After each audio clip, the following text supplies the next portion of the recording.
G'day and welcome to Hogs, Cogs and 2 Aussie Flogs. Do it again. G'day and welcome to Hogs, Cogs and 2 Aussie Flogs, the greatest podcast this side of the Gordon River Dam. And it's number 50. Episode 50. 50. Who'd have thunk it? Who'd have thunk it? Who'd Just have thought? a couple of short years ago, mate, and now... Well, fucking long years, Well, mate, not short years, but- trust me. I tell you what, a lot's happened in those couple of years, though. It has. A lot has happened in 50 episodes. If I had one of those things, mate, I'd pop it. I'll leave you. Hang on.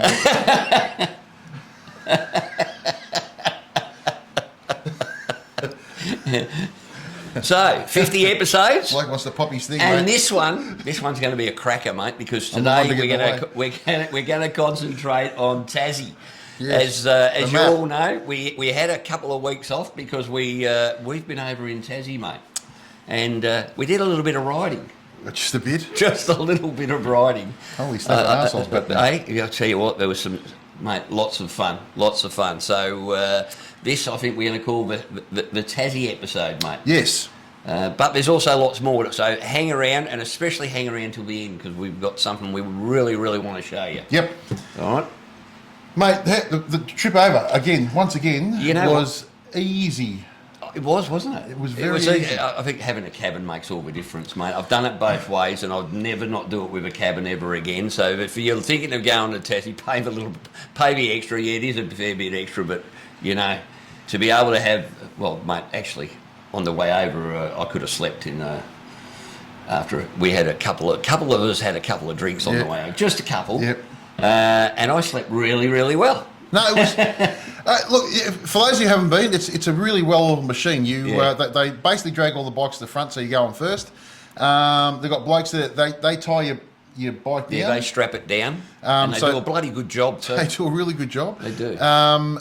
The couple of tips that we said to our blokes is either put it into travel mode or leave your fob in the bike. Yeah. I did both. Yeah. Because I don't trust myself. Yeah. And there's nothing worse than getting back to your bike and it'll be flat in the next morning. No, exactly. You know? Especially when you're the first off, because the bikes are the first ones that came off with us. Yep. And mate, it was a tremendous trip over. Lots of fun was had. Yep. And then the next morning we arrived at Tassie. Well, the other thing I wanted to say, if you haven't been before, pack yourself a grab bag. That was a really good idea. That really worked well. Because it saves you offloading all your frigging gear off the bike. Just put a small bag with your toiletries, spare jocks and socks. We had a pair of thongs, whatever. We had a Rick Rack pannier bag. Yep. And that had clothes to get changed into the next day. Yep. We had a pair of runners each in another bag, in just a plastic bag. Yep. So I pulled them out, put them in a plastic bag, pulled out the thing, bang, we were off and gone. Yep. You know, there's blokes there going through and looking for their shit, and look, it feels a bit rushed when you get there because you park your bike and you say, right, I've got to get all this stuff off, We've still got bloody 400 cars to put on behind you, so there isn't that much of a rush. In fact, I got up to my room and... as wives do, the tail gunner left something in the bike, and I said, don't worry, I'll go down and get it. And it was like 20 minutes later, I went down, walked in, opened the zip, got the bit out, which was on the top, closed it up. Yep. It wasn't a problem. So you've got ample time. Don't rush once you're on the boat. The other thing I recommend too is just like lock your helmet on the bike, like strap it on the bike. Your jacket, I take a Occy strap and I just put it on the top of the bike and strap it down. Yeah. No one's going to touch it. No one's going to touch it. Nobody's in there. So that way, when you're walking up the stairs and going up the lift, all you got is your overnight bag. That's it. And you, rather than lugging helmets and jackets. There's nothing worse than, because there's probably 50, 100 people in there at the same time. You get sweaty and shitty and all that sort of stuff. It's just easier. That's my recommendation. But within 5 minutes of leaving your bike, you're at your cabin, you drop your stuff off. I don't know, mate. Because it was such a hot day. Yep. We got to our cabin, I had a quick shower. Yep. And got changed, got down and found the boys were already attacking the bar. Yes. And, mate, what a relaxing trip. The boat wasn't going up, down. No. The bloke on the guitar was Grouse. There was, yes. There was a bloke doing a bit of live entertainment. Now, the other bloke that got on the boat with us... Oh, mate, I met him on the way in. I was shanghaied by him in the queue. Berkey, the Indian Crusader. The Indian Crusader. He snuck up on me. I let him in. I was generous. I let him into the queue, mate. The fuck you. Only so I could put shit on him. No, we had a good time, and he was doing a trip, leaving on the same boat. Yep, he's some of those videos up now. Now, I meant to, he rang me during the week. We mentioned once before, he's got if there's anybody out there, sorry, I'll just jump in for this. He needs about 100 pair of boots sent up to the Northern Territory. If there's anybody out there in freight that knows us as one of the Flog Army, if you could contact us or him, if there's any way you can get those boots up to him. I mean, this is all coming out 100 pairs of boots, mate. That's just the back left-hand corner of a truck. Bugger all. So if you can help out with anybody that's in freight somewhere along the line, if you give us a buzz, contact us through Facebook, and we'll put you in touch with Paul. It'd be really, really appreciated because he needs to get them up there somehow, and it's all coming out of his pocket. And the more money he can save by doing this sort of stuff, the more boots he puts onto kids' feet. So don't tell him, mate, but he's doing a shit hot job. Yeah, he is. He is. It's a fun thing, and we had a fun couple of nights having a drink and a chat with him. That was good stuff. Was a bit worried about the seasickness, but he. Well, yeah. Well, he's soft. Rides a Polaris. Yeah, exactly. Anyway, so we get there. Yep. Get off the boat. Yep. And who's waiting for us? But what's his name? Big Bert. Well, I was actually just going to say bloody what's the bloke? Shit. With all the Lilliputians around him and all that. Oh, Gulliver. We met by Gulliver. Big Bert. He's fair dinkum. I mean, he must be 7'12". It was good to see him up against Phil. It was fair. Again, Lilliputians, as I was discussing. So, mate, that was grouse, and he met us, and he took us a really cracking way across the mountains to get us to Hobart day one with a lovely stop at was it a pancake joint? I think it's supposed to be a pancake joint. The breakfast place. Yeah, the breakfast place. That was really cool. Very biker friendly. I'll get the name of it. I'll stick it in the show notes. Was that Elizabeth or something? Yeah, it was in Elizabeth. Yeah. Yeah, the Elizabeth Cafe or something. Yeah, it was very nice. Big joint. There's nothing else there, just this massive cafe with a big car park. Yeah, it was really good. So that was pretty good. We went past the Great Lakes as well. And we went and saw where a view should have been. Yeah. But by that stage, it had, the fog was coming in. No, it wasn't. That was the bloody bushfires. Oh, that's right. It was the smoke, from the bushfires on the West Coast. West Coast. So where we were was pretty much split the middle of the island, right? So we were sort of on the mountain range at the top of it. So all the smoke was blowing over. You could start to smell. Bert was devastated, mate. He took us that way especially to show us that view, and we were going. It was like looking at a barbecue. It was like looking at an old wood burner barbecue, mate. But you know what it's like when you sit around the campfire and the smoke comes in your eyes? That was that mountain range that day. All the smoke from the east coast was hitting us in the face. It was quite good. You know, so once we put the oxygen masks on, we were fine. Yep. Then we went to, what was that place? Balfour? Shit, I don't know, mate. He took us all over the place, mate. It was a good trip. But I tell you what, the run into Hobart was really nice along that river. That was very scenic along the Derwent River. Yeah. You know, it was a spew because that. I'd love to go back and do. Every time I come back from Tassie, I always want to go back and see more stuff. But it would have been beautiful to see those Great Lakes because you could see that it would have been so picturesque, but unfortunately it was just covered in smoke. Yeah. So that was, and then we got there day one, and then we decided because it was such a lovely day. This was on the Friday. On the Saturday, they predicted a really crap day. So some of us decided we'd go up and do Mount Wellington. Yes. That's an interesting run, mate. Mostly because of one corner.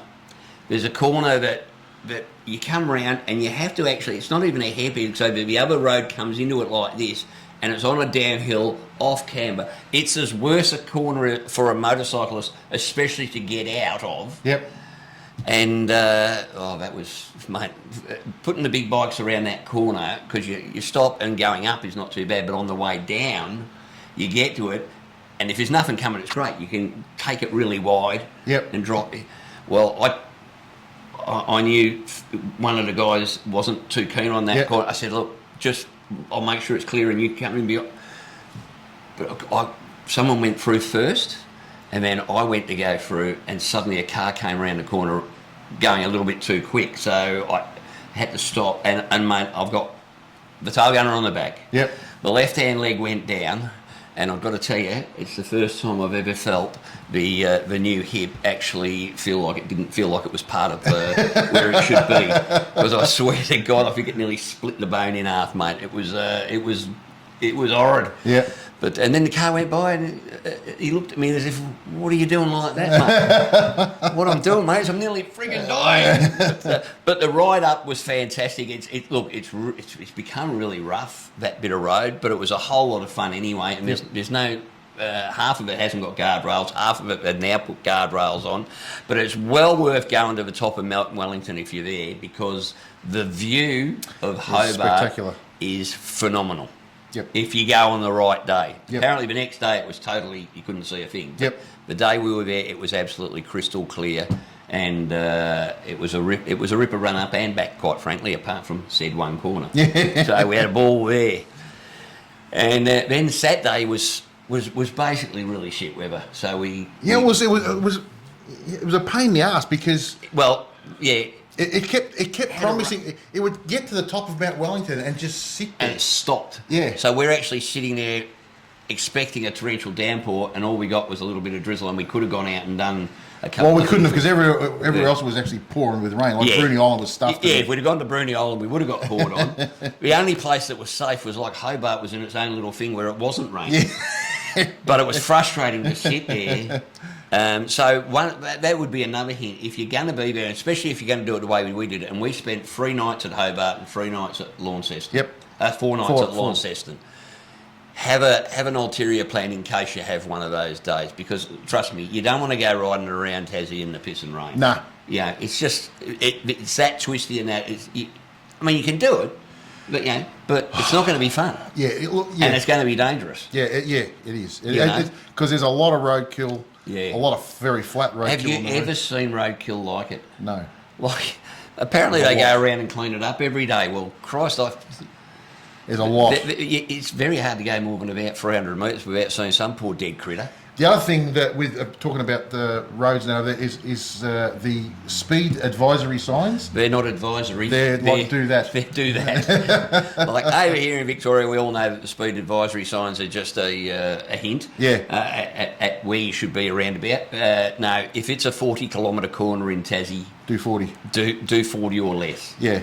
Because there's a reason for it. They actually take that shit seriously. Well, there's some there that are 15k corners, and it's just posted as 15k corners, and we found a lot of those, didn't we? Ooh. Whole lot of fun. Their hairpins are serious hairpins. Yep. So that was good. So that day so on the Sunday we headed off and did the Gordon River Dam run. Very spectacular. What did you think? Beautiful.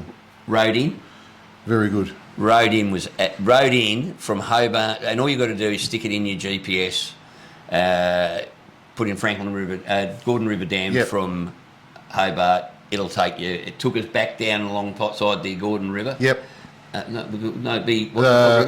Franklin River. No, what's the one in Hobart? Derwent River. Derwent River. Takes you right along to Derwent River, and then takes you. We went to the National Park Centre. Yep. There's a National Park Centre about 30 k's in or something on the right hand side, and you've got to stop there because by law you've got to stop and buy a parks pass. And we all bought a parks pass because we're good law-abiding citizens. Yep. And then I'm not sure what that actually gave us, because all we did was ride on the road in, got off the bikes and went for a look at the dam. A couple of the boys went down onto the dam wall. Yep. Now, I've previously done it, but I've got an excuse. You didn't do the damn wall. No, I'm not stupid. No, you'd have to. You're fair dinkum, mate. I don't blame you. So to tell you what, I had sore hips watching the guys come back Poor old Philby. Oh, Phil went down, didn't he? We nearly had to call in a friggin' medevac helicopter. Poor bastard. Going down those, I told him, I said, mate, go down, it's easy. Yeah. He didn't ask me about coming back up. It was coming back up is a bloody big effort, mate. I nearly lost the drone there too. It would have been fun. That was I come back to Paul. He was doing his drone thing, and we'll discuss your videoing and stuff a little bit later, mate. But I come back to Guy. He's ashen faced. I said, "What's wrong?" He says, "My drone just flashed before my eyes." And tell us what happened. Well, I was trying to do a nice pull away shot from Adam and Jace, and I zoomed in, which you lose all sense of direction when you've done that. And as I'm pulling back, all of a sudden I actually flew through a tree, right? Yeah. It scared the bejesus out of me because it just went, when I was there, I went, shit, and then I didn't know where the hell I was. So I just stopped, and I'm literally using the drone to look around to see where the hell I was. And everywhere else around me was tree and bush, right? So There's nothing wrong with having a whole lot of bush around you, mate. So I slowly got my bearings and went out above the water, which sounds counterintuitive to being safe, but there's nothing around above the water, and got out of there. But yeah, so I scared the shit out of myself because I had a lot of footage in there. I thought, oh, that would have been... Yeah, I tell you, I don't mind so much now. I've decided I'm going to be a little bit more adventurous with my drone simply because it's now insured. However, you don't want to be too adventurous when you've got a shitload of footage on it. No. Because that becomes for us, it's gold. It's gold. Yeah. So, no, but the run to the Gordon River Dam, if you're over there and you haven't do it. The road, the scenery is incredible all the way in. And there's so many places to stop. Because you're going through Lake Pedder and all those sort of things. And look, for those of you who have done it, you're probably sitting there going, yeah, I've done it. But for people who haven't, well, if you have done it, you will immediately recognise what we're talking about and say, yeah, it's absolutely beautiful. And the lakes run all the way along, and it's just view after view after view after view until you get to the dam. And the dam itself. Couple of places reminded me a little bit of the South Island of New Zealand. Very much. And we had 3 different seasons. There was times when the sun came out and it was boiling hot. There was another time we had to pull over and put the wet weathers on. Got a bit of sleet at one stage. Sleet, and then next minute, by the time we got to the dam, it was beautiful and hot. Yeah. And the only thing was, mate, because we left so early in the morning, you get there, you really don't have time to have much to eat. So we had a big breakfast. Yep. So by the time we got back, and we got back to this bloody... the little takeaway joint. The little takeaway joint, the guy goes, no, mate, I've closed. Yeah, mate, we've got 12 people here that want to eat. He goes, sorry. I'm closed. Yeah, I'll close at 3 o'clock. Mate, you'd think. Yeah. You'd think. I mean, you could still see the heat was coming off the grill. You'd only just turned the grill off. Yeah. Really could have... Anyway, we went up to another little joint, which was fantastic, road, and they were absolutely ripper. That was fantastic. That place. Yeah, that was a really good. That was a really good feed. Yeah, which was only about an extra 6 k's or something, wasn't it? Back towards. It's if you're going to go there, it's a little servo. If you're going, it's on the left hand side. If you're coming back, it's on the right hand side, just before the turn off to go back to Hobart. Hobart, yeah. Call in and see them because they were great service. And I'll try and look it up and I'll put it in the show notes. Yeah, it was if really anyone's nice. Interested, but it's a really good hint. But it is a long haul in and a long haul out. It doesn't sound like a lot, being only about I think it's only about a 280k round trip or something. But that's a long way. Yep. On those roads. Yes. Trust me. You don't think that you're going to do 100k's in an hour over in Tassie, because you're not. No. 100k's can take you up to 2 hours. 400 k's is a good six and a half hour ride. Yeah. Riding. Yeah. And riding. Not stopping and riding. It's riding. Yeah. It's totally different than riding in Victoria, isn't it? Yeah, I mean, the amount of time you take and all that. So we did that. Yep. And that was a massive day. So the next day we thought we'd back it up with another massive day. And this is the day I call the Bike Museum Day, because this is the day where we had a plan. We were going to go and see the Bay of Fires, and my plan was go from here to here to here. And just before we left, we were going to go to this little town. I can't remember what it was called, but you said to me, "Oh, is there a restaurant there?" And I thought to myself, don't look a dick, I'll have a check. And I had a look, and I wrote restaurants or food in that town. That's a hint. If you're going somewhere, you can just put in food in the suburb. It came up with bloody nothing. 0. But there was another one just on the coast called Bridport. So I said, well, I'll check that. Well, there was heaps of stuff at Bridport. I said, well, we'll go to the Bridport Cafe, because I looked at it and it looked perfect. So we get to Bridport. It was basically a nice enough ride there from Hobart, wasn't it? Yeah. We get to Bridport.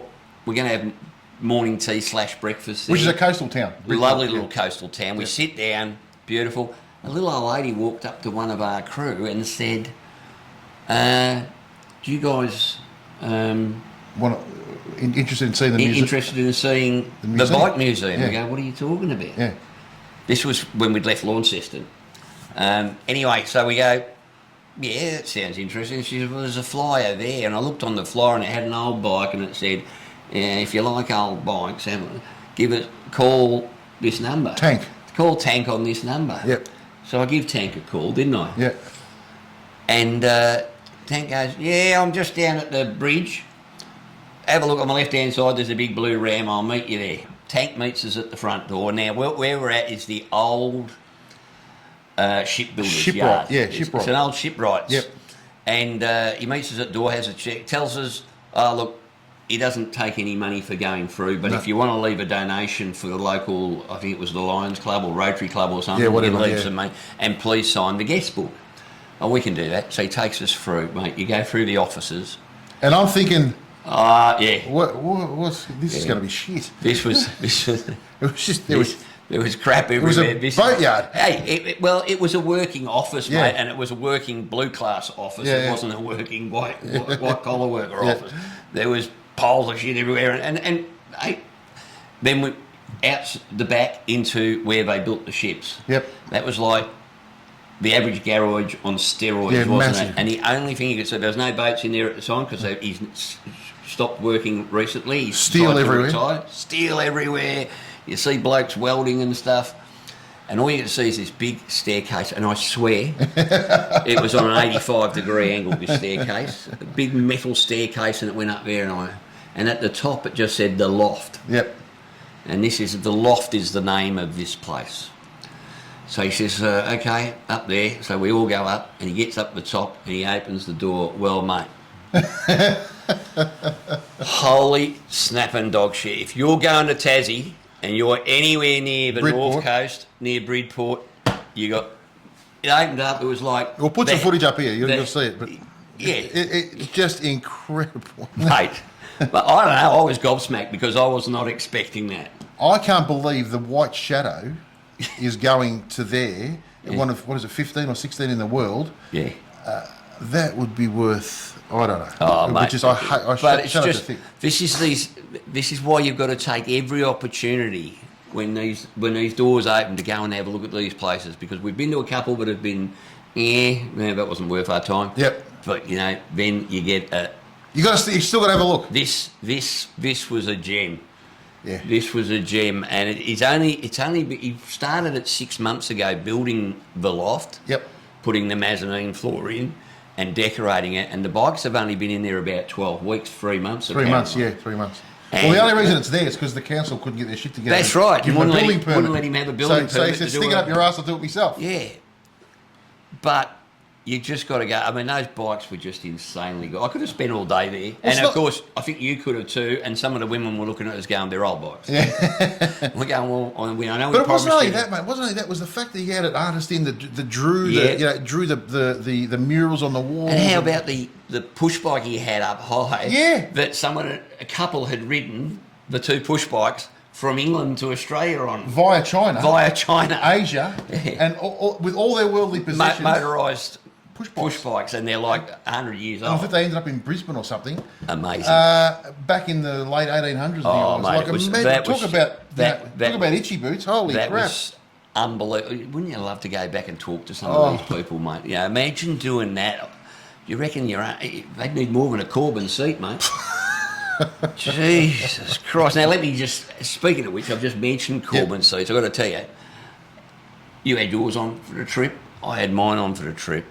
And I'm glad I did, mate, because we spent a lot of hours in the saddle. Yep. And I felt as comfy as hell. So to me, that's the thing about the Corbin seat is the amount of extra time you can spend in the saddle without having to get off. Yep. And I don't know what other seats are like. I've only ever had standard and the Corbin, but I tell you what, I was very happy with the Corbin. Well, somebody asked me the other day about the Corbin seat versus others. So I went through. I said, look, I had obviously the stock seat, which is shit. Yeah. I had a Saddleman, which I thought was good. I did about 20,000 k's on the Saddleman. Then I went to the Mustang, Super Touring Mustang, which I thought was really good. But and it is a good seat. But the Corbin is that next level again. I just love the thing. I mean, they're not cheap, but boy, you get what you pay for, and they are super, super comfortable. No, you get. It's like the wriggle, the wriggle factor, wriggle factor, and you just don't get it. I used to in the old days, I would always say I don't want to ride more than about an hour, maximum an hour and a half before I stop and have a break, just to get the blood flowing through your butt cheeks again. Yep. I go 2.5 hours, 3 hours now, not a problem. Yep. And I have done so on numerous occasions, and get off the bike and feel, my butt feels fine. Yep. My arms and shoulders are probably killing me. if Mr. Corbin, you could sort something out with my arms and shoulders, I'd really appreciate that. Maybe some Corbin ham grips or masseuse. Something. A Corbin masseuse, that'd be nice. All right. And then we did what I think was the best ride, and I think it was 2 days before we came home. Yep. Was when we went from Launceston. We went through Sheffield. Yep. And the best bit of road to me was between Sheffield and Cradle Mountain, mate. Yep. That road was pristine clean. Yep. Excellently cambered. It had more hairpins than a bloody 1950s hairdresser. Yes. And the weather was perfect. Everything just went well. And the zero traffic. Yeah. And I led that ride, and I'm so glad I did that day, mate, because that was a fun day. It was a beautiful ride. That is an incredible bit of road. And we all met up at, what was that name of that place we met up that didn't exist? The place that didn't exist. Remember we were going to meet? Yes. We said, we knew it was going to be twisty, and I said, well, we'll meet at whatever the name of I can't think it was. What it was. Henderson? Something like that. It was. So no worries. Anyway, I've punched that into my GPS, and it says, yep, no worries, however many Ks to there. Anyway, I get there, and I'm riding along, I'm going, where's the freaking town? There ain't nothing there but paddock. I don't know how it gets its own name when all it is a paddock, mate. So I just kept going till the next spot, which happened to be a sightseeing spot, and we pulled over there. Because it was funny, because the whole trip I took up the... He took it up the rear. Yeah, I took up the rear. Yeah. I was the... he was the Charlie. Charlie and Charlie. And so we all got to this spot, and everybody's looking at me, like, where are we going? I'm going... I don't know. There's nothing there. I don't know where we are. Yeah, and I said, look, we'll just keep going straight, because surely they would, if they had turned off, they would have put somebody there waiting for us. But anyway, sure enough, we found everybody. Yeah, so that was cool. Well, let me just say about that, though, because you were Charlie and Charlie the whole way, one thing I've got to say was fantastic is pretty much every day that we rode, I led the rides. Yep. You were Charlie and Charlie. And what I like to do is keep everybody as much as I can within sight. So sometimes that means that Paul was 1.5 kilometres back there. Normally you would have no idea of who's back there. Yep. But your hog light, it just stood out like a sore thumb. So I could actually know that when I went over a rise, when I was getting to the top of the rise, I'd look in my rearview mirrors, and I might be looking back 1.5 kilometres. Yep. But that little light was perfect. So it's as bright as mate, it is as bright can be, and in the daylight it didn't make any difference. It was absolutely fantastic to be able, to be able to know that I was going at the right pace for everybody, and everybody was keeping together, and we weren't opening up too much and all that sort of thing. To be able to look in the rearview mirror and see that Corbin headlight, hog light. Sorry, what did I say? Corbin headlight. Corbin headlight. The Corbin headlight coming to a shop near you. The hog light was absolutely, it really helped me. I know it makes no difference to your riding because, that day, but to me it was really good to be able to see that in the background. It just shows you how bright they are. Yeah, they are. Bright. Absolutely fantastic. So we went past Cradle Mountain. Yep. And then we turned off left to Tulla. Yep. And we went to the Tulla Lodge. Hey, that was a beautiful ride through there. That was nice, wasn't it? But the Tulla Lodge, and it's it's snuck away, and if you don't know about it, you wouldn't go in and have a look, because it's about 1 kilometre or 2 kilometres off that road. Yep. But we went to the Tulla Lodge because I'd happened across it simply because I was hungry and I saw a sign for food on my last trip there, and I had to take the crew back because what did you think of the Tulla Lodge? I loved it. That day reminded me a lot of New Zealand. Yeah. In all ways, because it was very... But the lake at the back of it, and while we're talking, I'll put up some footage here of the drone and stuff, but it's just Gorgeous. Just the setting is gorgeous. Beautiful big fireplaces and It remind me of some sort of big Bavarian bloody beer house or something. Or like a Canadian hunting lodge. And we were pretty much the only ones there, weren't we? Yeah, it was fantastic. And we had a massive. But I said, should we have booked? And the guy looked at me because it's a massive place and it was pretty much empty that day. He said, wherever you want to sit. So we found a seat and we ordered, and I think everybody had a really good feed. Yep. And then from there, we headed back towards the northern coast via the Hellier Gorge. Yep. What did you think of the Hellier Gorge? Fantastic. That one spot we went through. With the canopy? Yeah. Yeah. It was like the enchanted forest. I don't know what you call it, but you go through it, it's like this beautiful, it went dark. I went, oh, how cool is this? It was really cool. Hellier Gorge, yeah. Hellier Gorge, really nice. So you basically have to turn off a little bit to it. I mean, it's quick left and a quick right, and it sends you down into the Hellier Gorge, and it's beautiful roads going into that. So if you haven't done Hellier Gorge before, look it up, and it's really well worth doing. It's one that not everybody does that goes over there, I believe. Yep. And if you stop at the campground or the picnic area or whatever it is down at Hellier Gorge, you can do a very short walk around along the river, and that was nice. Yep. Even you enjoyed that, mate. That was good. Eli thought we were lost. Yeah, he said Elaine for me. She kept going, we're going the wrong way. I said, we're not going to. Trust me, we're okay here. We're not that far from it was fine. Yeah, we're only, I don't think we were more than about 5 minutes away from the bikes at any time. No, so, not even. That was it. And funny thing there was a shelter there sort of thing with seats. I don't know if it's whatever it's supposed to be. Yep. But in there, on one side of it, it had, people put their stickers all over it and all that. But on the other side, there was a very touching memorial to a biker that had passed away. Oh, really? Yeah. Oh, I'll see if I can find a photo of that. I didn't see that. But it was just on that thing, and it just it said in memory of, and had a photo of him, and so that was someone had gone back and done a pretty cool thing, I think. The last 100 k's was just a bit of a cannonball run just back, to try and get back along the freeway back to Launceston. But mate, what a day out that was! That was a ripper. That was an absolute ripper day. Sometimes you have to put in that 100 k's of boring. Road to get to all the other good spots. Yep. That's just life. Yep. So, as I said, 3 days in Hobart, 4 in, which was 4 in Launceston. Everything was going great until the very end of that day. No, it was the day. I think it was the day before. The day before. Yeah, because John and. Oh, that's right. Well, where did we go the day before? Oh, that was the day we did Bridport. We did the Bridport one, and we went up and did. The Bay of Fires, which is very nice, and we stopped at Bicheno. Yes, Bicheno was Bicheno. We went. That was another ride. Went through Bicheno when we left. That's right. We left Hobart to go to Launceston. We went via Bicheno. Yeah. That was really nice. Yep. But the day we went, the museum bike day, was it? Yes. That was. By the way, that little road we took on the way back, which took us back up. That little pass. St. Helens. St. Helens Pass. St. Mary's Pass. St. Mary's Pass up from down in St. Helens Way. Yep. It's only about 8 or 9 kilometres or something. Beautiful road.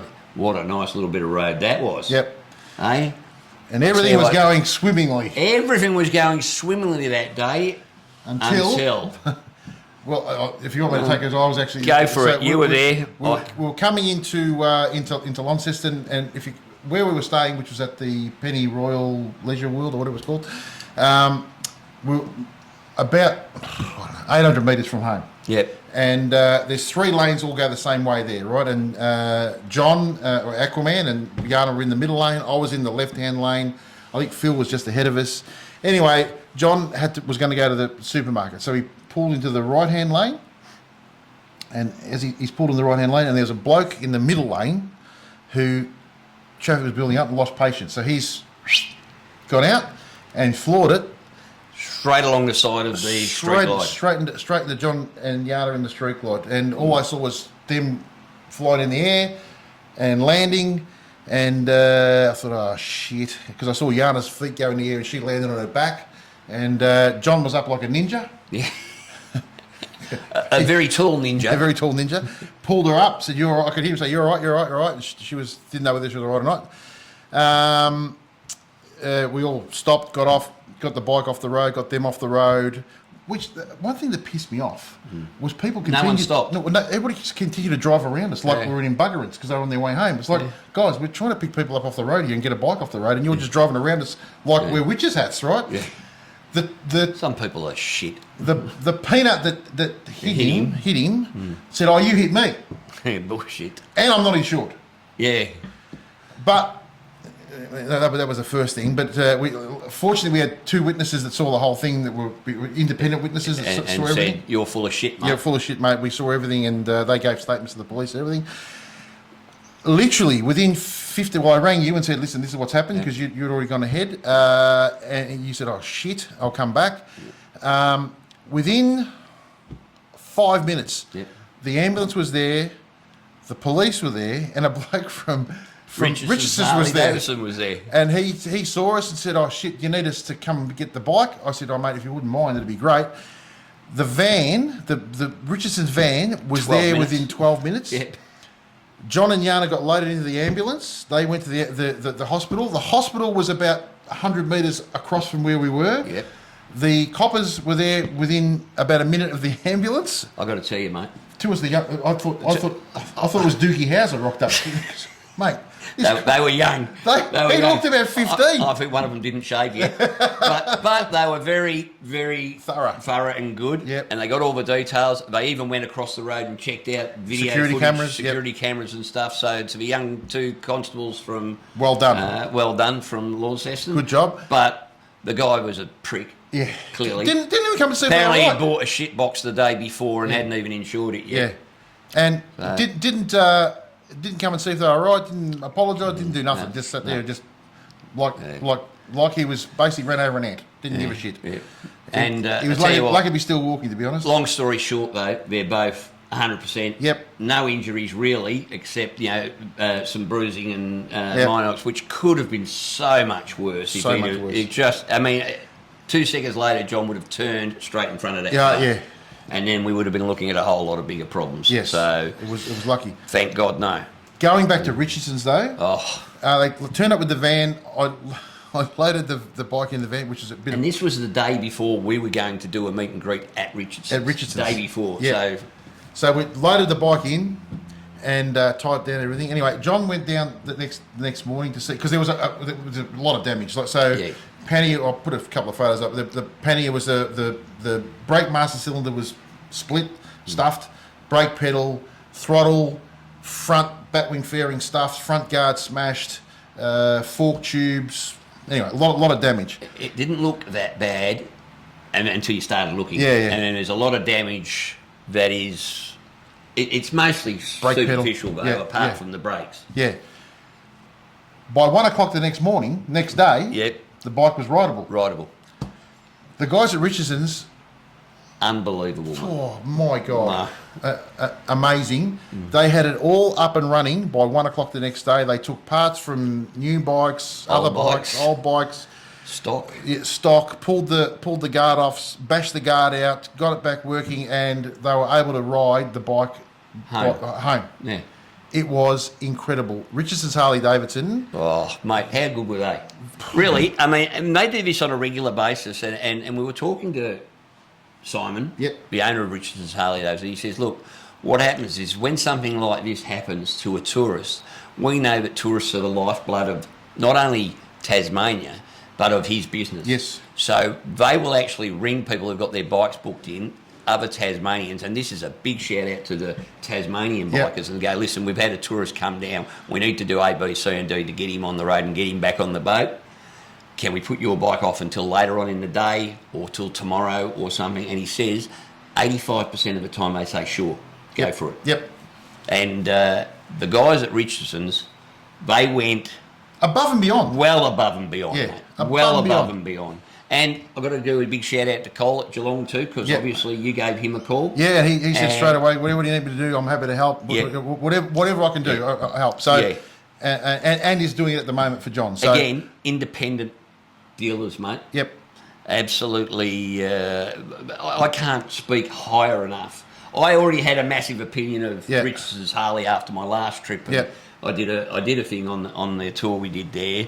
me and the tail gunner, but the way they put everything aside and they actually give a shit about it. They gave a shit. They weren't just doing it because, a couple of blokes worked back after hours to get it done. Yeah. Right? Not like they were doing it. Yeah. Yeah. It was just, we were blown away by how well everything John was treated. Yep. It was just really wonderful.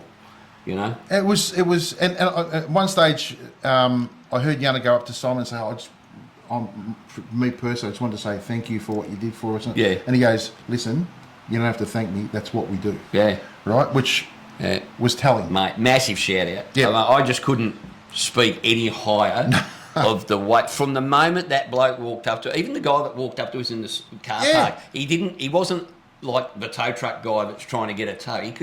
He just said, guys, I see this. Look, I work at Richardson's. Can we help in some way? Yeah. And we said, well, we're not sure. And then we said, no, the bike's going to have to be towed. Yeah. He says, not a problem. He got on his phone within 12 minutes, bang.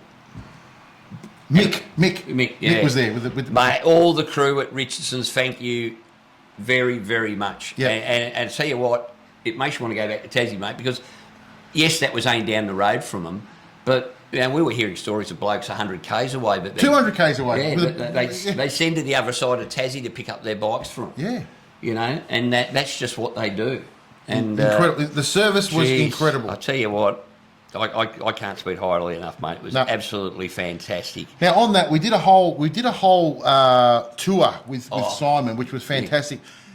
It's a long video. I'm going to put that up as a separate video, hopefully next week. Yeah. You'll see it maybe the middle of next week, I think. But it's too big to put in here, and I don't want to take a lot of the stuff out because it's really interesting. So if you can just bear with us for a week, I'll put all that video together separately, and we'll put up as a special. Yeah. And you can have a look at the at how big Richardson's Harley-Davidson is. I don't know if anyone believed me because I've previously done this tour, And it's funny when people do it with you, because I was sitting back and looking at everybody's face, and everybody's going, the jaws would drop when a door would open. Oh, my God. It was... I mean, there's a room of wiring looms. That just blew me away. I couldn't believe it. Anyway, you'll see it in the video. It was extraordinary. It was extraordinary. Now, I did mention Geelong Harley-Davidson, which we tend to do because they're a show sponsor and we love them. They're good pricks. But exciting event happening this week, mate. Yes. I don't know if it's next week, but it's hopefully at the end of next week, but surely by the end of the following week.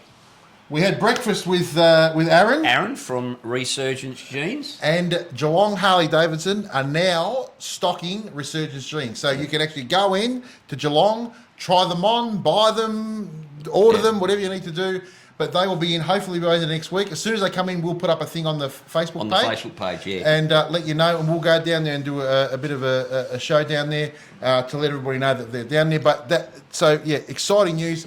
Resurgence Gear in at Geelong Harley-Davidson, which is fantastic for everybody. Yeah, because look, I know a lot of people are like, it's a lot to ask some people, especially if you've ever bought shit from China and it never fits. Yeah.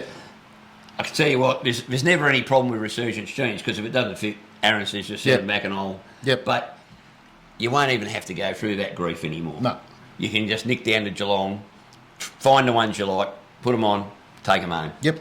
Yep. So that's actually and the stock they've picked is the primo selling, most popular. And of course, the more they sell, the more they'll get in. So if it's successul, I'm sure Corinne will get more and more in. Yep.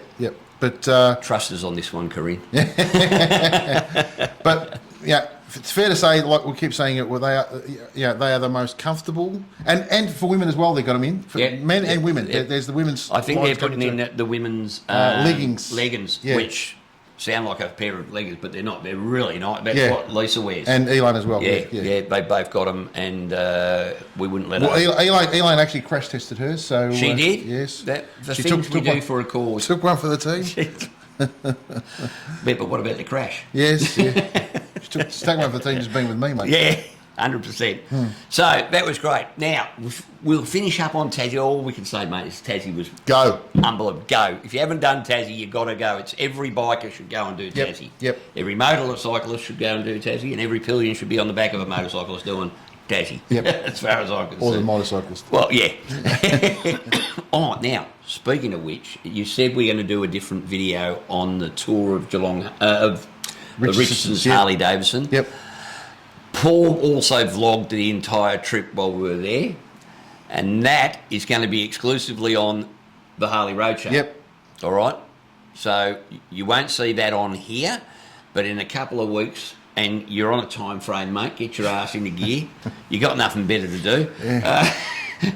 Paul will start putting out a couple. I presume it'll be multiple videos. Yeah, there'll be multiple. So there'll be a series on Tassie on Paul's channel. I've got a lot of footage. He never had a camera out of his hand. It was sad. It's a lot of footage. But I can tell you, there's going to be some really good stuff because some of the drone stuff he took was incredible. Especially the ones flying you through the tree. Yeah, and Civil Aviation Department will have a chat with you about some of that later. All right, so make sure you are subscribed to the Harley Roadshow for that. Our mate Chop's been at it again, mate. He is a legend. We're going to see him this weekend. So this weekend we're all going to be at Bright for Brighter Days. So if you see us wandering around, come and say hello. Say g'day.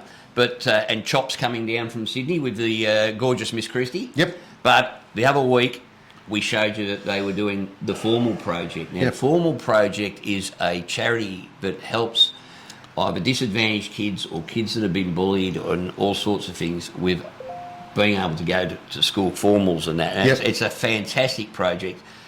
And he ran a fundraising ride for that. So let's take a look at Chop and his Formal Project. Thanks, Whitey and Paul. We've got another charity ride on today. We're hosting a charity ride to raise money for the Formal Project. So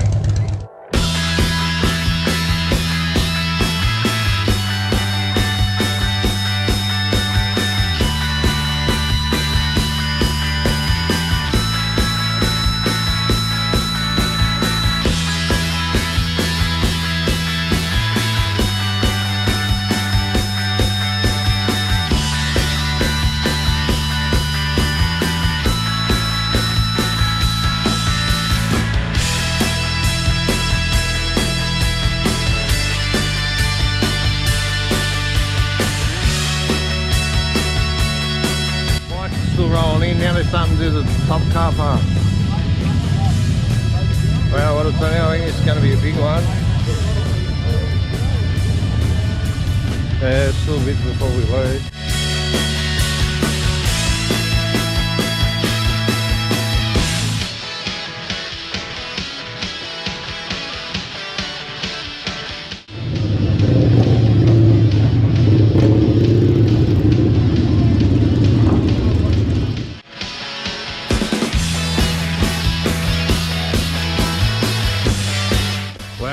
On the count, I think it's up to 183 bikes or something, but there's definitely a lot of bikes here. Appreciate everybody coming together for the Formal Project for a good cause. I just want to say thank you so much to everyone that has come along. This is like, I'm blown away, so overwhelmed, so humbled. All your entrance fees, all that lucky draw, any fund that you drop today, I just need you to understand that it directly supports a student. Everyone that is with the Formal Project is a volunteer, none of us get paid. All your funds are going to kids all across Australia, and it's unbelievable. It's unbelievable what Chop and Christy have done.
guys, I'm at the formal project with Sam.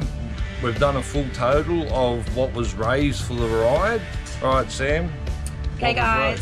So our total for the charity ride that was held on the 1st of February with Chops Journeys was $7,319.46. And I still think we should do it again real soon. Well, bloody awesome. Said it before, mate. The guys, you know, you meet those people that are better than you. they just do. Yeah, no. They put the community first. Well, Chops, yeah, you couldn't be anything further from the stereotypical biker, could you? Yeah. Yet he's so much like the stereotypical. He's such a bloody contradiction of terms. Yeah. So, but hey, fantastic work, and I think it said at the end there he raised about $7,000 or something. Yep. Wow. No. Awesome. I'll say it again. Why the hell the shop have to go and do that? Now, when we're pissing money against the wind for the speaking government. of raising money, we all you flogs out there obviously bought raffle tickets, and we thank you endlessly. That was our big Aussie Bikers for Aussie Kids Raffle. Yep, it gave us great delight to head along to a BACA meeting during the week, and we presented them with this cheque. Have a look at this. Rightio folks, as you know, part of our raffle this year was to raise money for this fantastic organisation, Bikers Against Child Abuse. We'd like to thank our sponsors who were Howling Wolf Tattoos, Iron Maiden Motorcycle Detailing, and also Resurgence Jeans. We had 400 tickets. We split it between BACA and also Country Hope. Which we've already presented that cheque, and it's with our great pleasure that Whitey has a dirty big cheque over there. On behalf of what we call the Flog Army, we'd like to present you guys with a cheque for $3,905.25.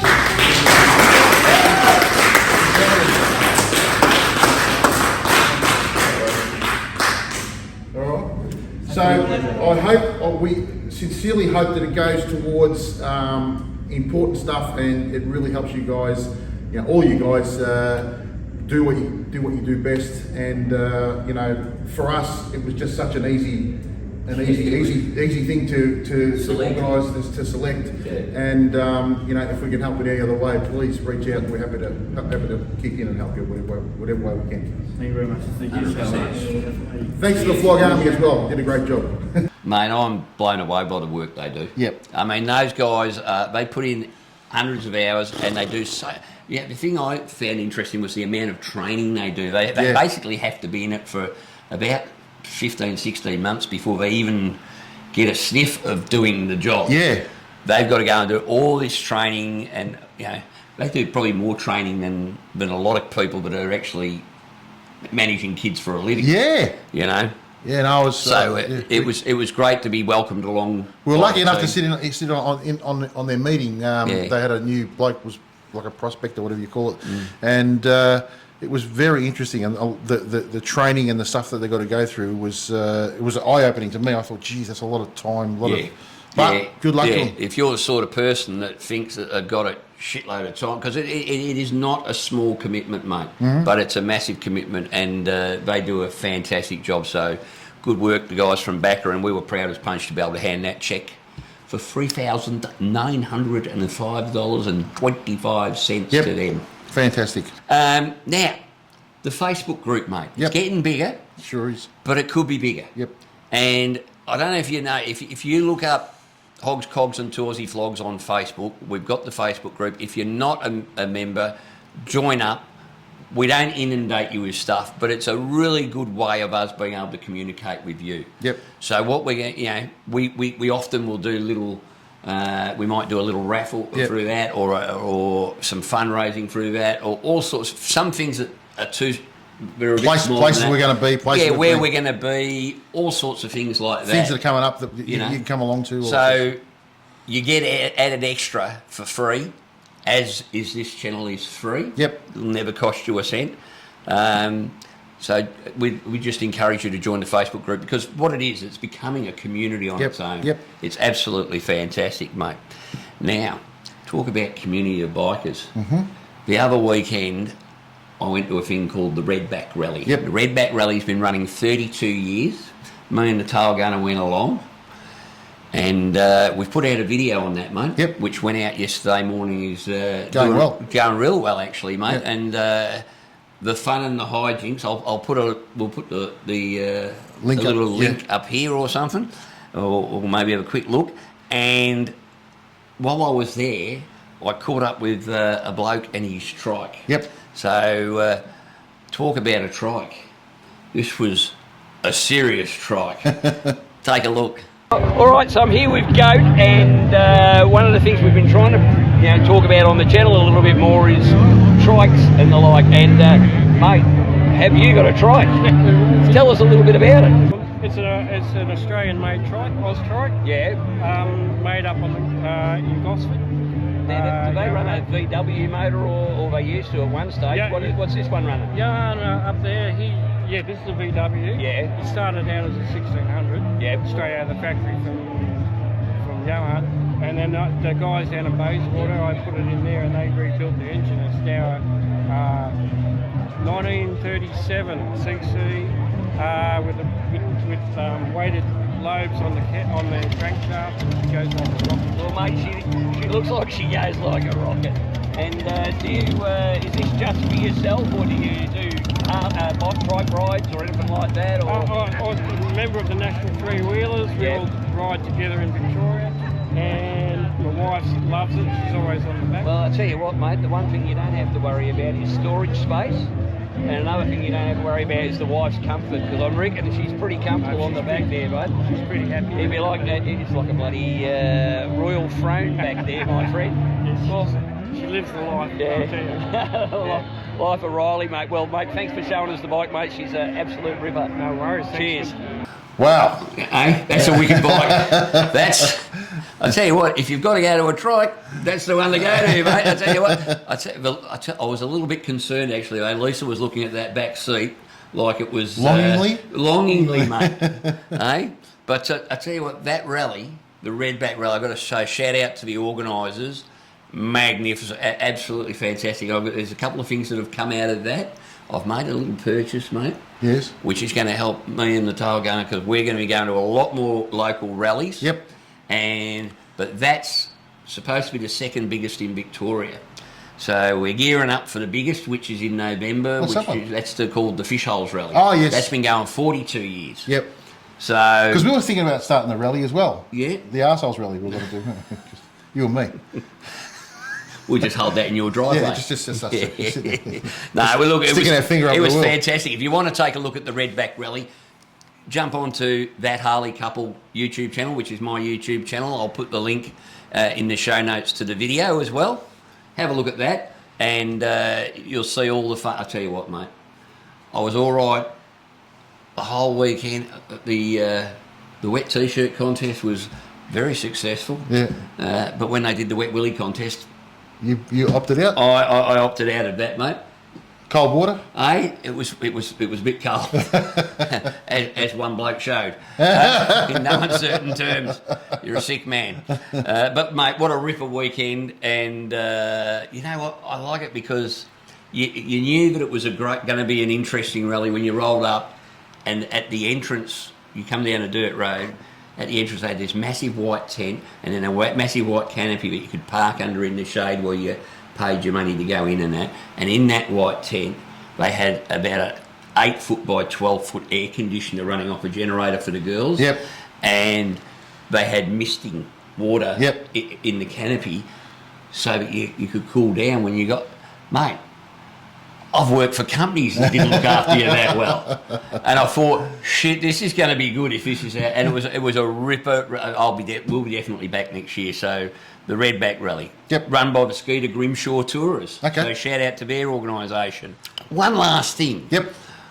mate. I find we've been looking at our little statistics, and we're finding that. Well, we've heard from a couple of people, and I was talking to a couple of people at the Redback Rally. The simple thing they say to me is, "Oh, I don't know how to subscribe." Yeah. So we're going to make subscribing to Hogs, Cogs and 2 Aussie Flogs, Yep. the Harley Roadshow, Yep. And then that Harley Couple, easier than. easier than you can possibly get. Yep. So what you're seeing on your screen now, that is a QR code for Hogs, Cogs and 2 Aussie Flogs. All you have to do is shove your phone onto photo mode, point your phone at the camera and it'll pop up with a link. Click on the link. It'll open up our YouTube channel and hit that little button that says subscribe. That's it. Right? That's it. That's Hogs, Cogs and 2 Aussie Flogs. Yep. All right?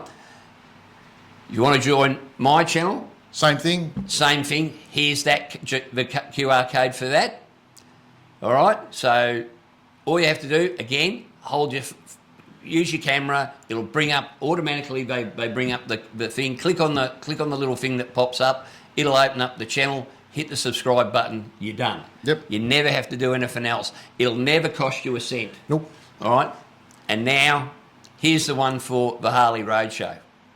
Same thing. Now we'd hope that you'd all subscribe to each 3 of these channels because they're going to work in unison with each other. We're going to be referring to things in the show from, as we did with Paul from the Tassie trip, and I've got rallies and anything else, and then there'll also be links in the Facebook group. Correct. But yeah, if you just simply, you can go back after this is finished and pause it and then do that, we would really appreciate it because from what we can see, only about 30% of the people that are watching are actually subscribed. And look, guys, it just makes such a big difference. Yeah. It doesn't make any difference to you, but for us and to be able to do stuff for you guys, if we can turn around and say we've got X amount more people, it just gives us more clout. Opens up more doors, doesn't it, for us to be able to get more for you. Yeah. And what you're doing here is you're supporting Aussie content creators, all right? Because if all you want to watch is American stuff, and there's nothing wrong with the American stuff, mate, but for the Aussies out there, these are things that you can do, and we're going to be showing you places where you can go. Yep. So all we ask in return is that you scan those QR codes and get yourselves subscribed to the channels. We would really appreciate it. Yep, absolutely we would. All right, mate. Well, Tick, tick, tick, tick, tick. All done. Tick. Episode 50, done and dusted. Well, that's it from me. That's it from me. That's it from Hogs. Cogs. And 2 Aussie Flogs. Ciao. See you guys.